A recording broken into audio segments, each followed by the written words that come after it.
어지럼증이 자주 나타나는데 왜 그런지 모르겠어요. 혹시 큰 병은 아닐까요? 이런 걱정하시는 분들 계시죠? 오늘 영상에서는 어르신들이 겪는 증상, 바로 노인 어지럼증에 대해 5가지 핵심 포인트를 소개해 드리겠습니다. 지금부터 차근차근 설명드릴게요. 첫 번째, 어지럼증이 생기는 이유는 무엇일까요? 어지럼증은 정말 많은 사람들이 겪는 흔한 증상입니다. 10명 중 1명은 어지럼증을 경험하고 75세 이상 고령층에서는 가장 흔한 증상 중 하나예요. 그런데 왜 이런 증상이 생기는 걸까요?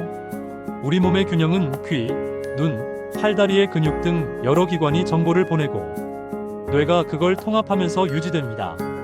그런데 이 정보들 사이에 혼란이 생기면 뇌가 지금 몸이 어떻게 움직이고 있는지 헷갈리게 되고 그 결과 어지럼증이 나타나는 거예요. 쉽게 말해 몸은 가만히 있는데 뇌는 움직이고 있다고 착각하는 상태라고 보시면 됩니다. 두 번째, 어지럼증의 4가지 유형입니다. 어지럼증은 그 양상이 매우 다양합니다.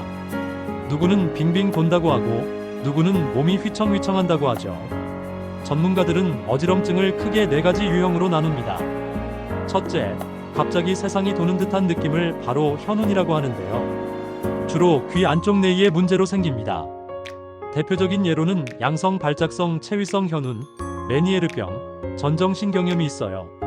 둘째, 눈앞이 깜깜해지고 쓰러질 것 같은 느낌인 실신성 어지럼증이 있습니다.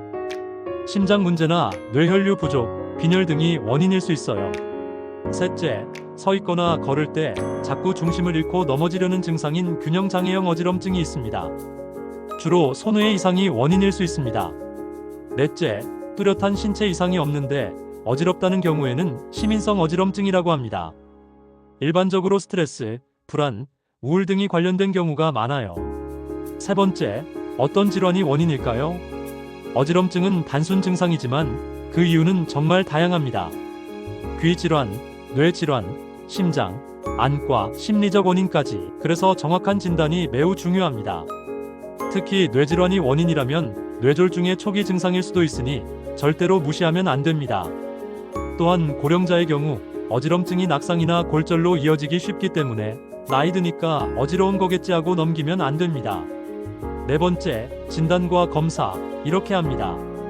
어지럼증의 원인을 찾기 위해서는 먼저 증상의 양상, 지속시간, 동반 증상을 꼼꼼히 물어봅니다.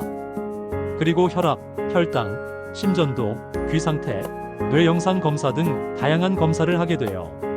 특히 보행 검사가 중요한데요. 말초성 어지럼증은 걷는 건 가능하지만 중추성 어지럼증은 아예 걸을 수 없는 경우도 있어요. 환자가 조금 불편하더라도 걷는 모습을 보는 것이 진단에 큰 도움이 됩니다. 5번째, 치료는 어떻게 해야 할까요?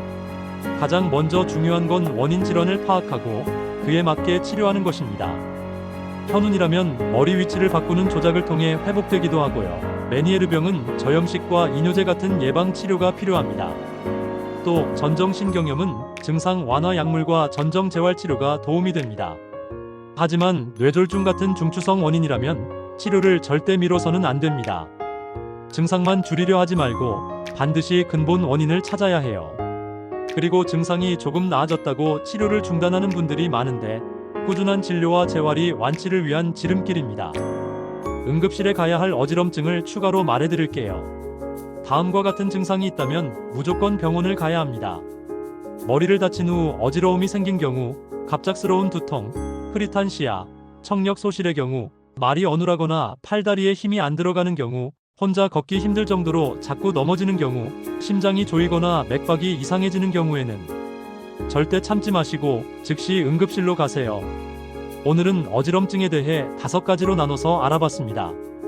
막연히 피곤해서 그런가 하고 넘기기 쉬운 증상이지만 원인을 알면 대응도 달라집니다. 여러분의 건강한 일상, 어지럼증 없이 보내시길 바라며 다음 영상에서 또 뵐게요. 노후에도 소통하며 살아가는 삶, 실버건강 박사가 끝까지 함께 하겠습니다. 좋아요와 구독 잊지 마세요.